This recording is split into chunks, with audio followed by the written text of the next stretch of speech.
হযরত ইব্রাহিম আলাইহিসসালাতু ওয়াসসালাম ছিলেন একজন সত্যবাদী নবী, যিনি কথা ও কাজে কখনো বিপরীত করেননি।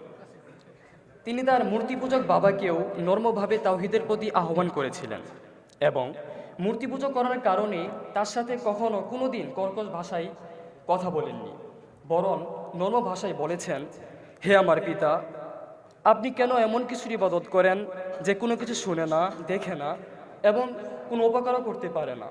হে আমার পিতা, আমার কাছে এমন জ্ঞান এসেছে যা আপনার কাছে আসেনি।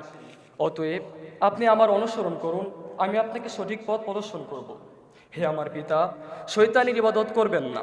শয়তান দয়াময় আল্লাহ তাআলার অবাধ্য, তাই তার অনুগত করে কেউ মুক্তি পাবে না। হে আমার পিতা, আমি আশঙ্কা করছি যে আপনি যদি এই অবস্থায় মৃত্যুবরণ করেন, তাহলে আল্লাহ তাআলার শাস্তি আপনাকে স্পর্শ করবে। তাহলে আপনি শয়তানের বন্ধু হয়ে যাবেন। অতএব আপনি সতর্ক হন। হযরত ইব্রাহিম আলাইহিসসালাতু ওয়াসসালামের দাওয়াতে পিতা উত্তর দিলেন, ইব্রাহিম, তুমি কি আমার মাবুদ হতে মুখ ফিরিয়ে নিচ্ছ? যদি তুমি তোমার এরূপ কাজ হতে নিবৃত না হও, আমি অবশ্যই পাথর মেরে তোমাকে শেষ করে দিব। অতএব তুমি আমার সম্মুখ হতে চিরতরের জন্য দূর হয়ে যাও। পৃথিবীতে এর চেয়ে কষ্টদায়ক আর কি হতে পারে, যেখানে ছেলে বাবাকে কল্যাণ আর মুক্তির দিকে আহ্বান করছে, অথচ বাবা সন্তানকে হত্যার হুমকি দিচ্ছে।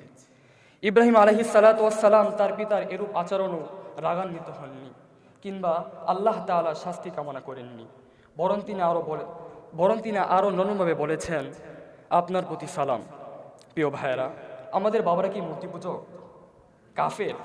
তাহলে কেন বাবার সাথে অশোভনীয় আচরণ করি? আল্লাহ তাআলা আমাদের সবাইকে বুঝার তৌফিক দান করুন। আসসালামু আলাইকুম ওয়া রাহমাতুল্লাহি ওয়া বারাকাতুহু।